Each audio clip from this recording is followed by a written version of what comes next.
Abakulembeze mu ggombolola y'Emmende mu disitulikiti y'e Wakiso balajjandaba ekitongole kya UBOS ekivunaanyizibwa ku by'ebibala omunda mu ggwanga lya Uganda okubongerayo ennaku ez'okubala abantu kubanga ennaku 10 ezaabaweebwa 3 zonna zaali nfu nga teri muntu yabalibwa. Bano tubasanze ku kyalo Bakka mu ggombolola y'Emmende nga bayambako abalala nga bakira batambuza mu bantu okukakasa nti teri asigalira mabega nga tabaliddwa. Ennaku ntono ate omulimu munene, abantu bangi mu disitulikiti zino eziriraanye ekibuga. Mmende tulinamu ekizibu nti batandise jjo ennaku olwokutaano olw'omukaaga n'olw'essande tezaabalibwa. N'olwekyo nja kusaba abakulu abavunaanyizibwa ku nsonga zino ffe nga bannammende oba oli awo waliwo n'ebitundu ebirala batulowoozeeko kubanga for sure zino ennaku 7 tebasobola kubala bantu bamuggombola mmende ne bamamala. Mu nteekateeka eno gye tugwiridde ku Lubega Jude nga naye abadde agenda kubalibwa ng'ennaku gy'alina Yoza Lumonde ng'ono alina omwana yagongobala ate nga nnyina muzaala yafiira mu lutalo lw'abakyala n'amulekera omwana. 5 kuba yava mu bulamu nga 28 January 2019 era omwana oli y'emyaka egyo gy'alina bw'olaba oya atambula.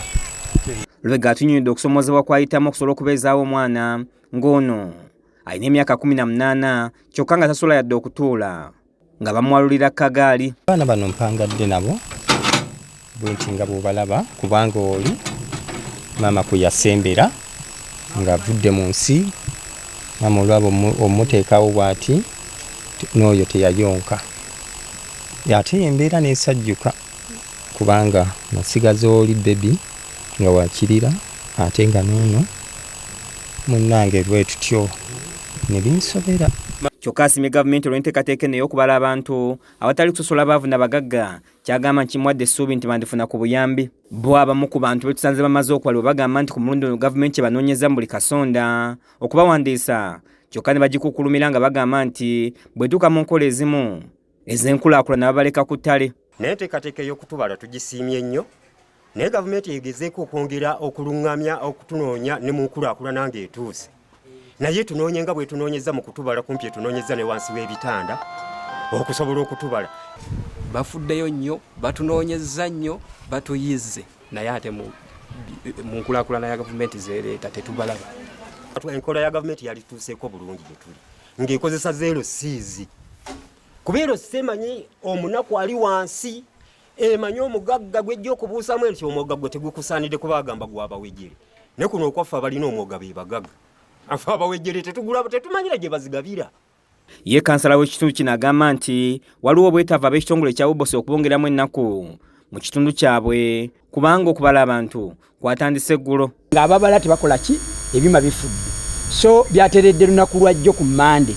Kyova olaba nsaba abakwatibwako nga Wakiso batwongeremu okusingira ddala Mmende gye ntegeera obulungi gye nkiikamu mu kanso batwongereyo ennaku abantu basobole okubalibwa bonna. Otherwise bwe kibeera ennaku 10 forward ennaku 3 ezaffe zaafudde teziri ku lwokutaano olw'omukaaga n'essande. Olunaku olwalo zikutte ennaku 5 bukyanga kubala abantu kutongozebwa nga kwatandika ku nnaku olwokutaano olwa Ssabbiiti ewedde. Gavumenti ebintu ebyo mubukwate gye muyamba abantu abamushangire batari kurungi mubakwatireho babaase kufunaho entandikwa. Abakogezaako nti abantu abali mu sisitemu y'okubala kubanga bawadde ebikola kati babikozese bulungi basobole okututeekera okutwawula obulungi nti abakyala bwe bati nti abaana bwe bati nti abasajja bwe bati kubanga ebintu ebitukosa tebifaanagana oluusi byonna abikukasa abakyala basiba ebimu n'eby'abaami. Kiza Peter yakusakidde eggulye lino ku Rakes TV Agaleero.